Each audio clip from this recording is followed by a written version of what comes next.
तक जो हमारी पिछली 6 सीटिंग हुई थी, उसमें हमने एक तरीके से भूमिका बनाई थी, एक बैकग्राउंड तैयार किया था किताब इकान की स्टडी को शुरू करने का। और थैंक्स गॉड आज जो है हम किताब इकान के अंदर इंटर होने की कोशिश कर रहे हैं। तो ये जो पहला आप प्रोजेक्शन देख रहे हो, ये किताब इकान को अगर हम 2 शब्दों में कहें कि ये है क्या किताब इकान?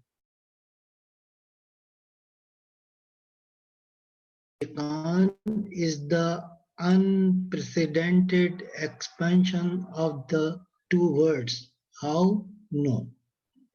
यानी किताब इकान 2 शब्दों कैसे जानूं का अभूतपूर्व विस्तार है।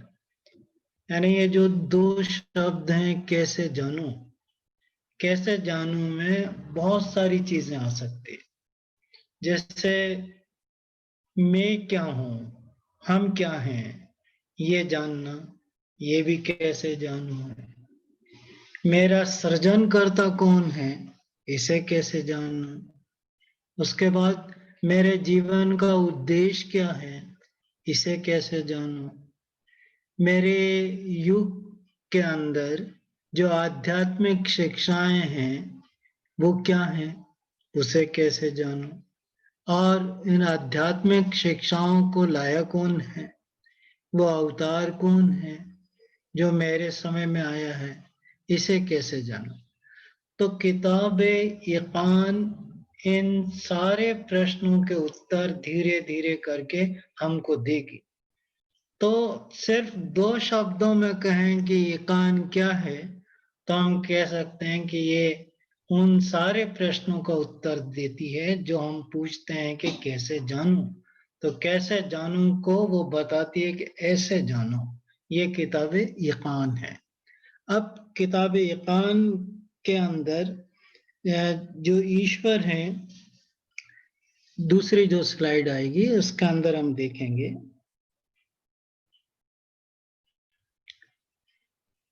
ईश्वर द्वारा अपने सेवकों के लिए निर्धारित प्रथम कर्तव्य यह है कि वे उसे पहचाने जो उसके प्रकाश का उद्गम स्थल है।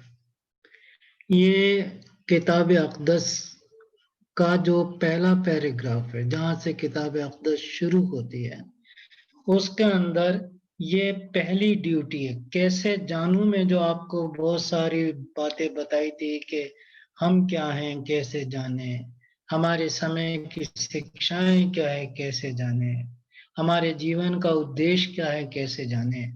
तो उन सारी चीजों में सबसे जो महत्वपूर्ण है, सबसे पहला जो कर्तव्य हमारा, पहली जो हमारी ड्यूटी है, the first duty prescribed by God for his servant is to recognition of him who is the day spring of his revelation। तो सबसे पहले हमें ये जानना है कि ये जो प्रकाश का उद्गम स्थल कौन है हमारे समय का। तो ईश्वर द्वारा अपने सेवकों के लिए निर्धारित ये प्रथम कर्तव्य, देखिए, निर्धारित प्रथम कर्तव्य यह है कि वे उसे पहचाने जो उसके प्रकाश का उद्गम स्थल है। अगर कोई व्यक्ति इस कर्तव्य का पालन नहीं कर सकता, तो दूसरे शब्दों में ईश्वर की नजर में, ईश्वर की दृष्टि में उसका जीवन जो है व्यर्थ है। और जैसे आपको पहले बताया था कि हर धर्म के अंदर मूर्खा जनः के ऐसे लोगों के लिए फुलिश या मूर्ख या बेवकूफ शब्द यूज किया गया। तो ये हमारा पहला कर्तव्य है कि हम उस अवतार को पहचाने जो हमारे समय में ईश्वर के आदेश को लेके आया है। ये हमारा पहला कर्तव्य। अब वो कौन है और उसको किताब इकान में किस तरीके से बहाउल्लाह संबोधित करते हुए अपनी इस अद्भुत पुस्तक का प्रारंभ करते हैं। तो देखिए उसका जो टाइटल है किताब यकान कहाँ से शुरू होती है, तीसरी स्लाइड के अंदर हम इसको देखेंगे कि कैसे शुरू होती है। इसमें कहा गया है इस तरीके से प्रारंभ होती है, in the name of our lord the exalted the most high, हमारे परम उदात सर्वोच्च स्वामी के नाम से। तो यहाँ जो बहाउल्लाह हैं वो ईश्वर को हमारा स्वामी बता रहे, यानी हमारा स्वामी बता के और उसके दो एट्रीब्यूट्स, उसके दो गुण आगे लिख के, यानी स्वामी बताने के बाद, हमारा लॉर्ड बताने के बाद उसके दो गुण कौन से आगे लिख दिए, the exalted the most high, परम उदात सर्वोच्च। तो ये दो गुण उसके आगे लिख, तो जो इन गुणों का मालिक है, जो इन गुणों का अधिपति है, जो इन गुणों को धारण करता है, वो हमारा स्वामी है। और ये एक संबंध होता है स्वामी और सर्वेंट के बीच में, स्वामी और उसके भक्त के बीच में, स्वामी और उसके अनुयायी के बीच में। ये एक संबंध होता है कि जो स्वामी होता है उसके गुण का प्रतिबिंब उसके भक्तों के अंदर दिखना चाहिए, तभी वो उसका सच्चा भक्त है। अगर स्वामी के गुण उसके भक्त के अंदर नहीं दिखते तो वो भक्त सिर्फ ढोंग कर रहा है, वो वास्तव में भक्त नहीं।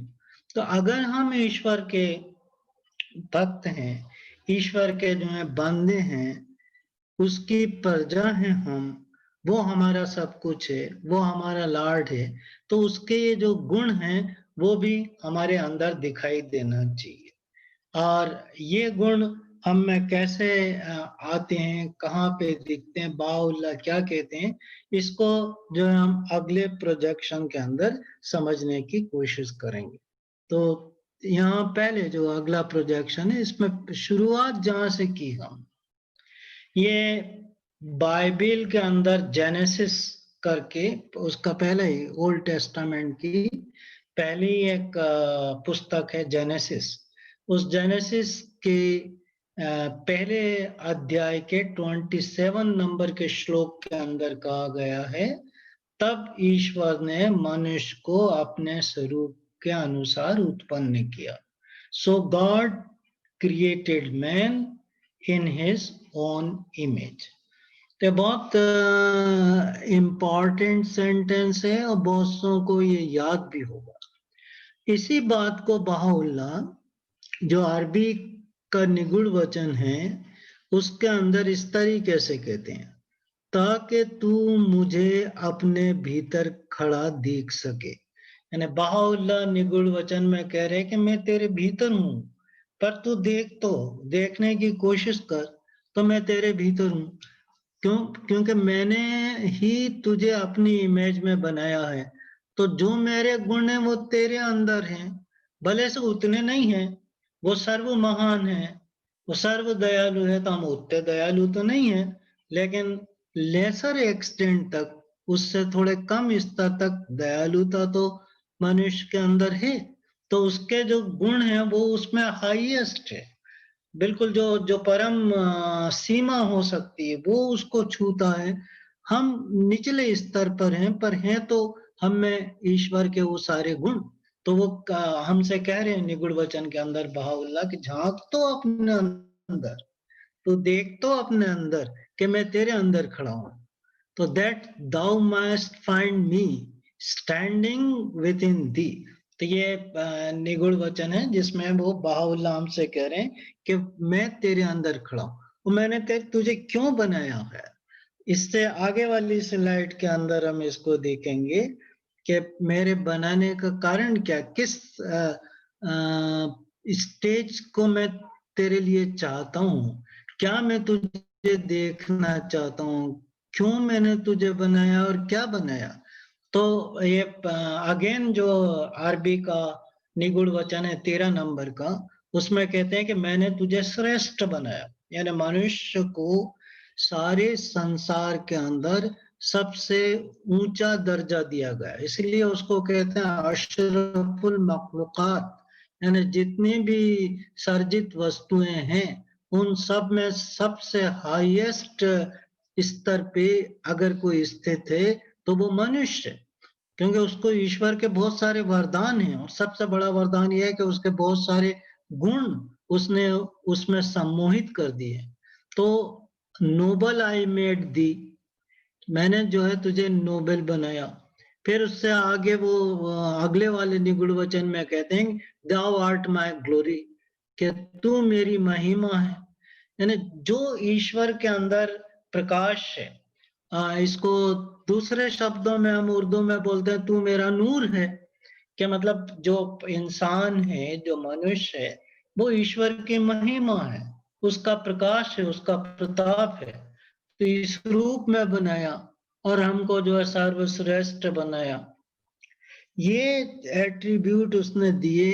और इसी से किताब-ए इकान की शुरुआत बहाउल्लाह ने की है, बताते हुए कि शुरू करते हैं उसके नाम से जो कि इन गुणों का मालिक है और हमारा लॉर्ड है, मोस्ट एक्सॉल्टेड है और मोस्ट हाई है, वही जो है हमारा लॉर्ड है। और अगर वो हमारा लॉर्ड है और हम उसको मानते हैं, हम उसके भक्त हैं, हम उसके क्रिएशन हैं, तो वो जो एट्रीब्यूट्स हैं, वो जो गुण हैं, वो हम में झलकना चाहिए।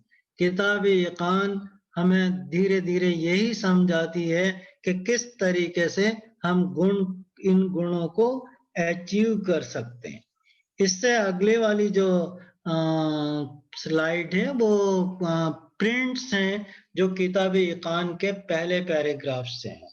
तो हम इसको पढ़ेंगे, अनुज इसको पढ़ेंगे और उसके बाद फिर इसके कीवर्ड से हम इसको समझने की कोशिश करेंगे। यहीं से एक्चुअली शुरुआत होती है किताब-ए-इकान के हमारे अध्ययन के प्रयास की। जी अनुज प्लीज पढ़िएगा। कोई भी मनुष्य तब तक सच्ची समझ के महासागर के तट तक नहीं पहुंच पाएगा जब तक वह धरती और आकाश के सब कुछ से अनासक्त नहीं हो जाता। हे तुम संसार के लोगों, तुम उस स्थान को प्राप्त कर सको जो परमात्मा ने तुम्हारे लिए नियत किया है, और इस प्रकार तुम उस मंडप वितान में प्रवेश पा सको जो दिव्य विधाता द्वारा दी गई व्यवस्था के अनुरूप बयान के महाव्योम में फैला दिया गया है। देखिए, इसको उर्दू में पढ़ता हूँ, उर्दू में थोड़ा सा और, क्योंकि पर्शियन जिसमें बयान अवतारित हुई थी उसके बहुत सारे शब्द उर्दू के अंदर हैं, इसलिए एक बार इसको उर्दू में भी पढ़ते हैं, आपको सुनने में अच्छी लगेगी। ये बाब यानी अध्याय से मतलब है यहाँ पे। ये बाब इस बयान में है कि लोग हरगिज बहरे इरफान के किनारों तक नहीं पहुंच सकते, मगर जमीन और आसमान की कुल चीजों से पूरी पूरी आजादी व किनारा कशी इख्तियार करने के बाद। ए अहले दुनिया, अपने आप को पाक करो ताकि तुम इस दर्जे तक पहुंच जाओ जो परवरदिगार ने तुम्हारे लिए मुकर्रर किया है, और उन सरा पर्दों में दाखिल हो जाओ जिन्हें खुदावंद ने आसमान बयान में बुलंदी बख्शी है। तो ये इंट्रोडक्टरी पैराग्राफ है किताब-ए-इकान का।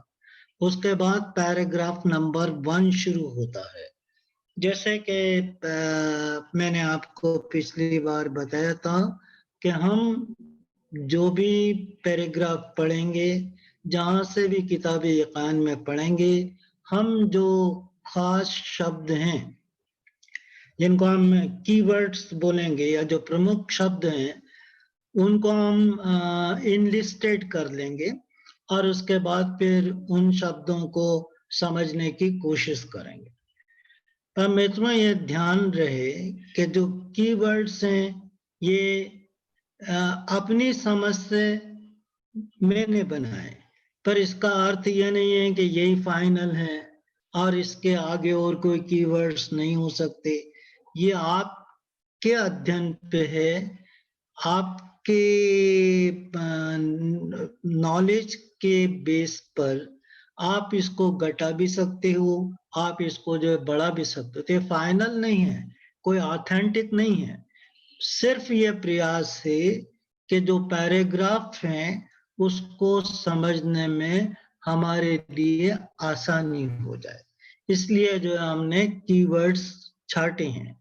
और जो हमारा अगला प्रेजेंटेशन है उसके अंदर इन कीवर्ड्स की जो है लिस्ट दी हुई है, जिसे तीनों भाषाओं के अंदर लिख दिया है। ये परिचयात्मक अनुच्छेद के प्रमुख शब्द, अनुच्छेद मतलब पैराग्राफ।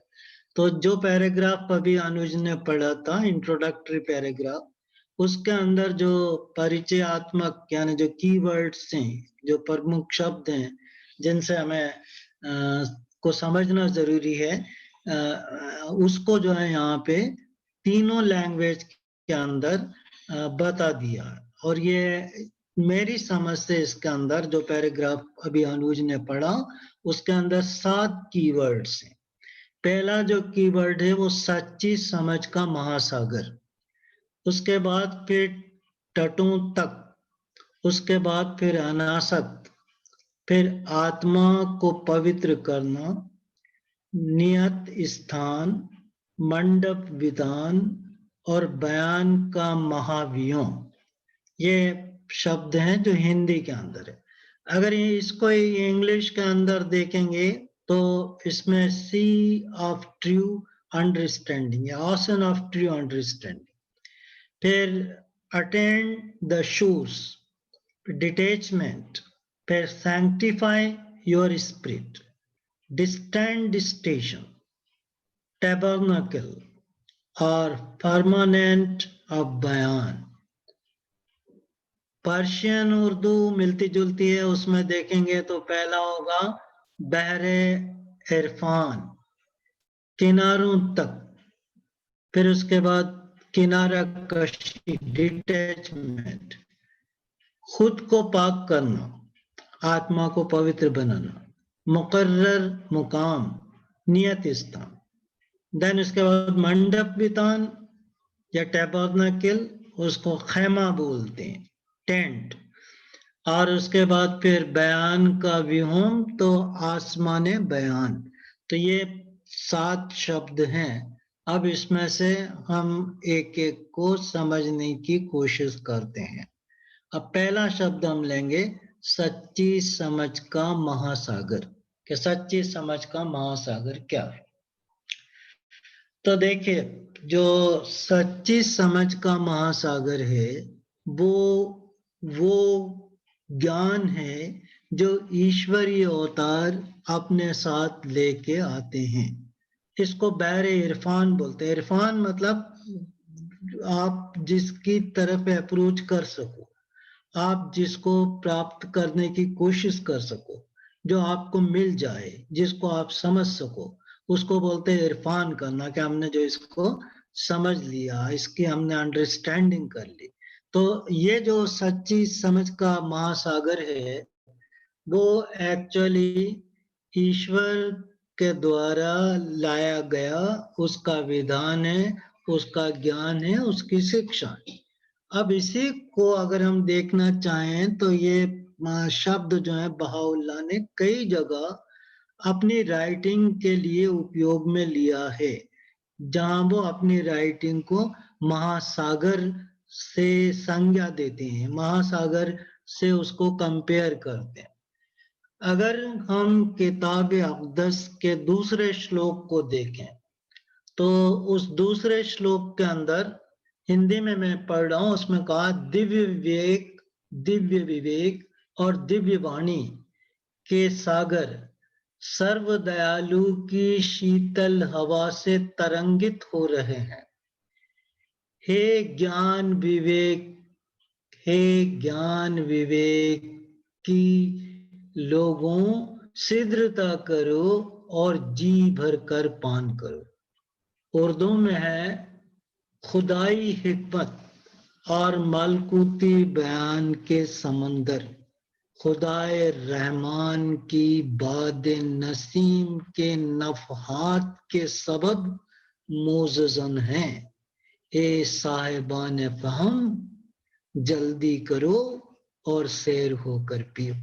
तो यहाँ जो बहाउल्लाह है किताब अक़दस के इस दूसरे पैराग्राफ के अंदर अपनी जो वाणी है, अपनी जो लेखनी है, उसको महासागर से तुलना कर और उसको बता रहे हैं कि ये जो महासागर हैं ये शीतल ठंडी हवा की तरंगों से मौज में है और वो आह्वान कर रहे हैं सारे लोगों से कि आओ और इसका जो है पान करो। अब जो समंदर का पान है इसमें बहुत गहरा मतलब है। देखिए, कोई भी ईश्वरीय वाणी होती है, एक एक शब्द रहता है, उसके अंदर अगर हम सोचें तो उसमें बहुत सारे मीनिंग निकलते हैं। और ये तो हमारे बिल्कुल एक लिमिटेड जो हमारी अकल है उससे हम ये देख पाते हैं। खासकर तब हम देख पाते हैं जब हमारे बहुत सारे बहाई स्कॉलर्स हैं जिन्होंने किताबी इकान पे काम किया है, और जब हम उनकी राइटिंग की स्टडी करते हैं तब जो है वो आशन से या समुंदर से या महासागर से इसके अंदर क्या है वो जब उसको बताते हैं तो हमें लगता है कि देखिए क्या छिपा हुआ है इसके अंदर। शब्द है केवल महासागर, लेकिन महासागर के अंदर क्या है? तो एक बाहुल्लाह अपनी राइटिंग में भी कहते हैं कि उनकी राइटिंग जो महासागर है, उससे जो जितना चाहे उतना पान कर सकता है। किसी को वो उंगली भर मिलता है, किसी को चुल्लू भर मिलता है, किसी को जो है उससे अधिक मिलता है। तो वो महासागर ही क्या एक्चुअली अगर आप फिजिकल सेंस में भी देखो, ये तो खैर स्पिरिचुअल लैंग्वेज है, मिस्टिक है उसके पीछे जो है जो तरीका है उसके जानने का, उसके अंदर उसके जो हिडन मीनिंग है वो हम बताते हैं। लेकिन आप फिजिकली भी देखो तो अगर आपके पास सैंपल लेने के लिए एक छोटी सी बोतल है, उससे अगर आप समंदर का पानी इकट्ठा करोगे तो आपको कुछ माइक्रो ऑर्गेनिज्म उसके अंदर दिखाई देंगे जब आप माइक्रोस्कोप के अंदर उसको देखोगे, छोटे छोटे। फिर अगर आपके पास कोई बाल्टी वगैरह है उसमें आप इकट्ठा करोगे तब उसमें माइक्रो ऑर्गेनिज्म के साथ साथ कुछ छोटी छोटी मछलियां भी उसके अंदर आ जाएंगी, वो भी आपको दिखाई देगी। और अगर आप उसको और गहराई में जाए और आप खुद उतर गए उसके अंदर, डुबकी लगा लिया आपने और फिर तब आप देखोगे तो आपको लगेगा कि इसके अंदर तो और बहुत सारे जीव हैं, वेल जैसी चीज भी इसके अंदर है। तो बहुत सारे जीव इसके अंदर हैं, वो सब आपको जो है दिखाई देगा। तो बैटरी लेवल लो है जब, तो वो सब सारी चीजें इसके अंदर आपको जो है दिखाई देगी। तो सागर से यहाँ पे ऐसे ही बहाउल्लाह की राइटिंग है कि हमारी कैपेसिटी क्या है, हम उस महासागर से क्या प्राप्त कर सकते। थोड़े बैटरी लो हो रही है तो मैं ले रहा हूँ उसको।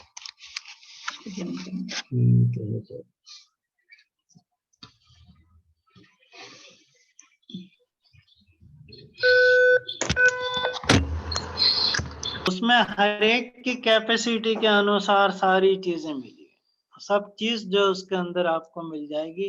जो चाहेंगे वो आप कर लेंगे या आपकी पात्रता पे निर्भर। आवाज आ रही है मेरी? अनुज आवाज आ रही है? आ रही है। वो व्यक्ति की सबको अनम्यूट कर देना बेटा। व्यक्ति की पात्रता पर निर्भर करता है कि वो इससे क्या प्राप्त करे। अब देखिए किताब इकान का है जो पैराग्राफ पढ़ के दिखाया था, उसमें जो दूसरा जो कीवर्ड है वो है तटों तक।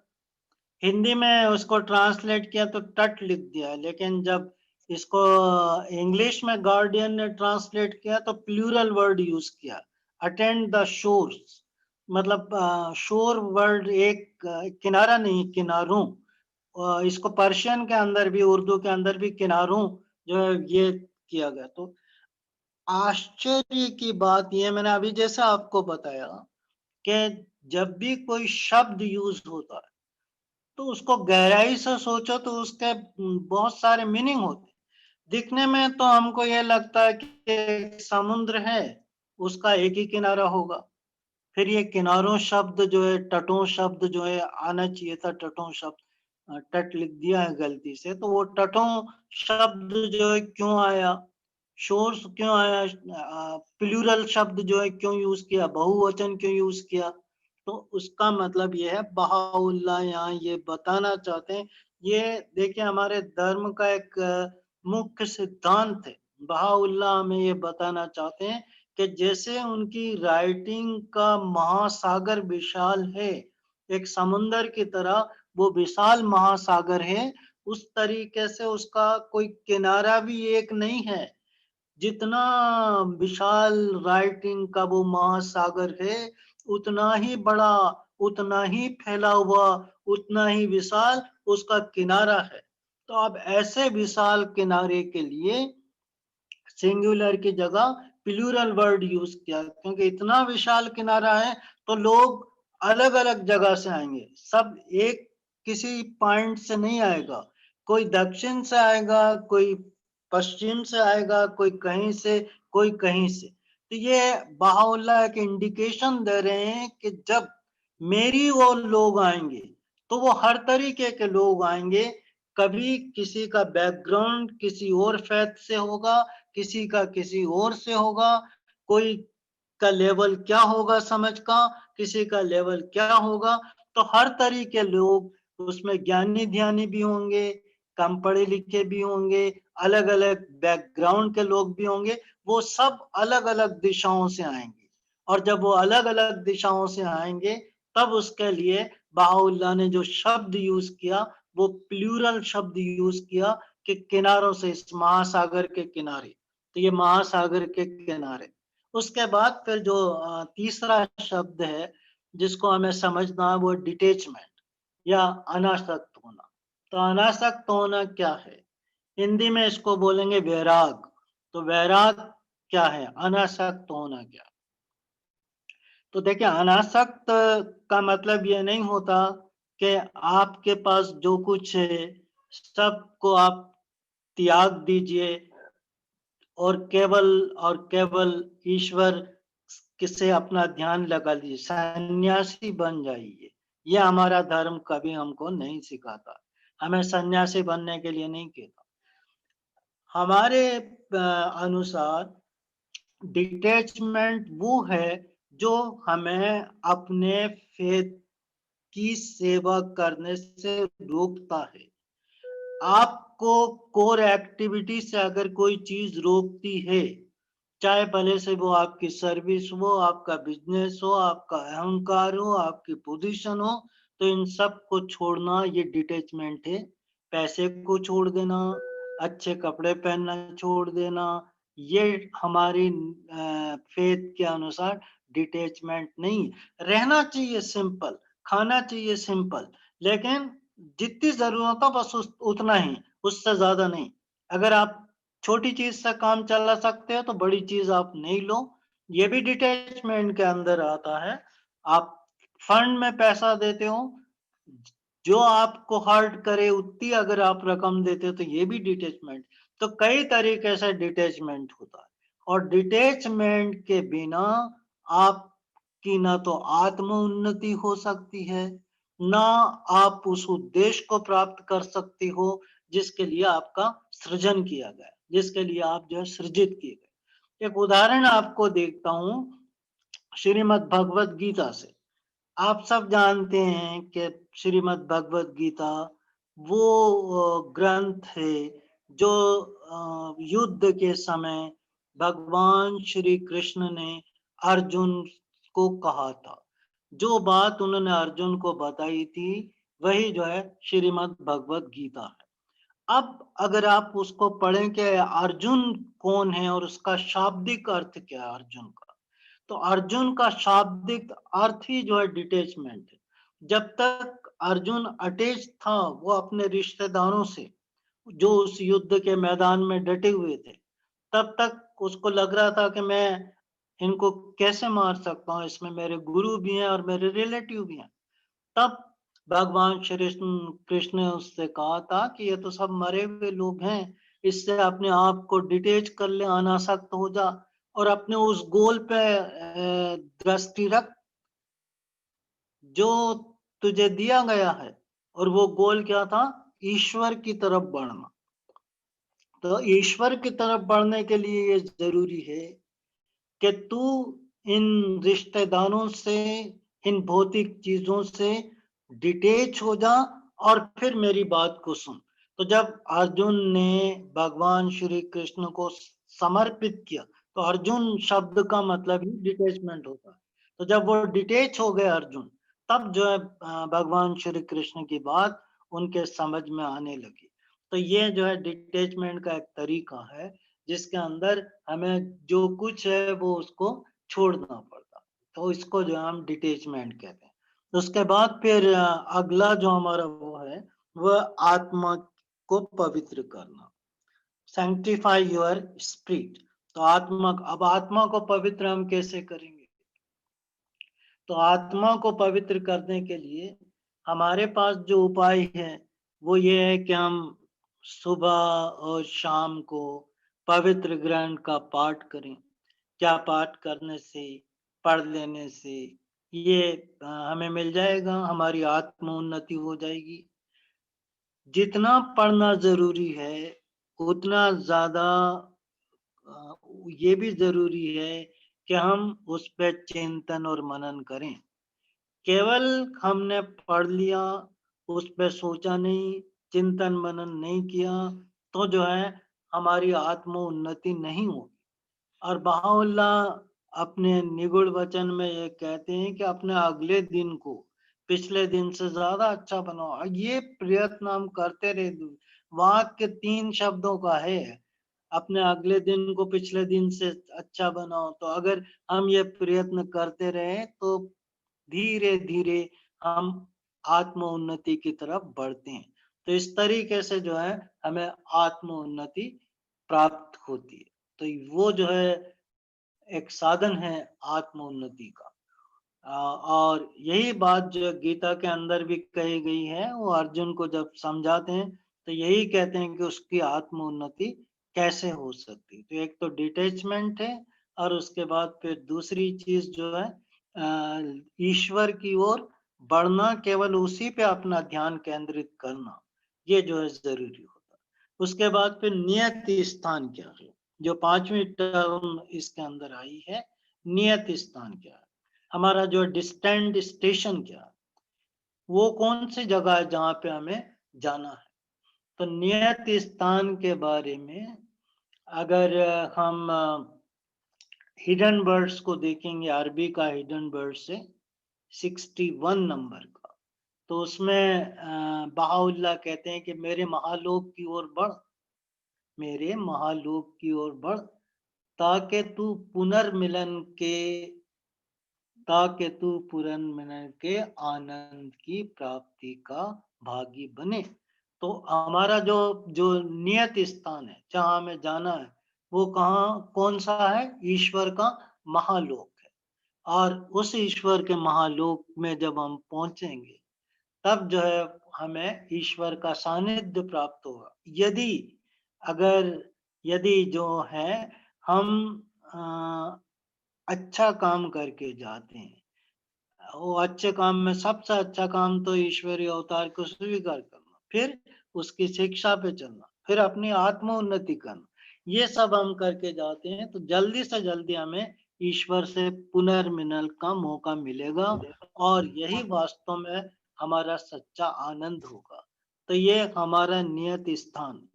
फिर उसके बाद अगला जो शब्द है ये बस मंडप वितान, और मंडप वितान या टैबरनेकल। तो ये क्या है टेबरनेकल? तो देखिए बहाउल्लाह ने अपनी राइटिंग में कई जगह ये शब्द उपयोग में लिया है, मंडप वितान। तो इससे जुड़ी जो कहानी है मंडप वितान से, एक्चुअली जो ओल्ड टेस्टामेंट और प्रॉफेट मोसेस, उनके साथ ये मंडप वितान या टेबरनेकल वर्ड जुड़ा हुआ है, जिसको हम आर्क ऑफ कवनेंट के नाम से भी जानते हैं, संविदा की नूह का। तो इसको जो है हम अगली बार से डिस्कस करेंगे। यहाँ की 6 और 7 नंबर की जो टर्म बची है, ये अगली बार से हम डिस्कस करेंगे। Okay, thank you very much. Close कर देते हैं तो। थैंक यू बुआ जी।